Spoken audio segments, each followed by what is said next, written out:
colloids. Colloids or colloidal dispersions are related to solutions. A colloid contains a dispersed substance that's finely divided in a dispersing medium. So what's the difference between a colloid and a solution? Well, the colloidal particles are small enough to stay suspended in the liquid. They will not settle out over time, but they're larger than typical solute molecules. Solute molecules, ions, are typically on the same order of size as the solvent molecules, and colloidal particles are larger. They're typically 1 nanometer to 1,000 nanometers in diameter. If you look at these under a microscope, colloidal particles have a distinctive jittery motion. It's called Brownian motion. And so if you watch one colloid particle, it'll bounce around like this.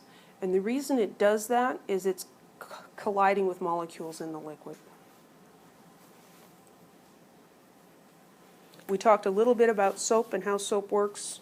When you add soap to water, it forms a colloidal suspension. The soap molecules are going to form micelles. The micelles are going to look kind of like this. The soap molecules have a polar head and a nonpolar tail, and they will sort of circle their wagons with all their nonpolar tails in the middle, and that's where the grease and the dirt goes. And then the polar heads are on the outside interacting with the water. The suspension of soap micelles is kept stable because of electrostatic repulsions between the micelles. It's not going to just form a big glob, because it forms these individual little micelles and they are repelled by each other, so they don't just keep combining. Other things like proteins also form colloids. So these are larger molecules than the things we've been talking about in solutions. Here's some examples. Whipped cream, very tasty colloidal suspension.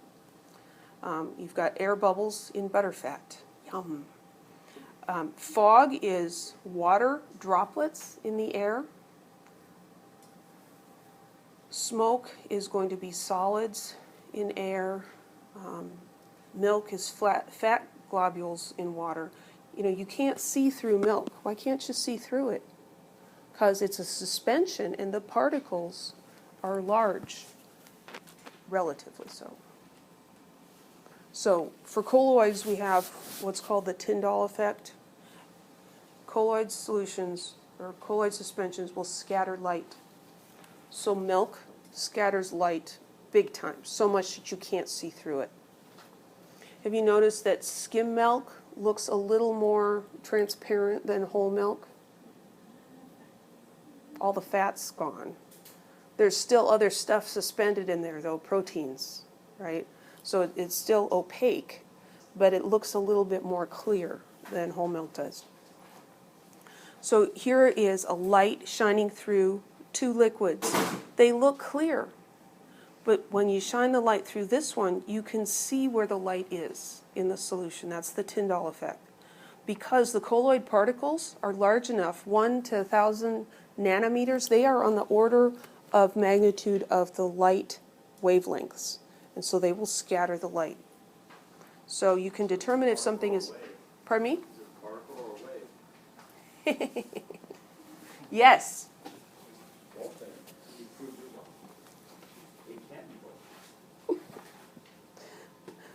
So you can tell the difference between a colloid and a true solution by shining a light through it.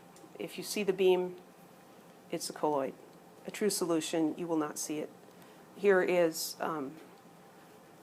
sunshine streaming through the windows. Why do you see these rays of sunshine? Because there's dust in the air. And the little dust particles will scatter the light.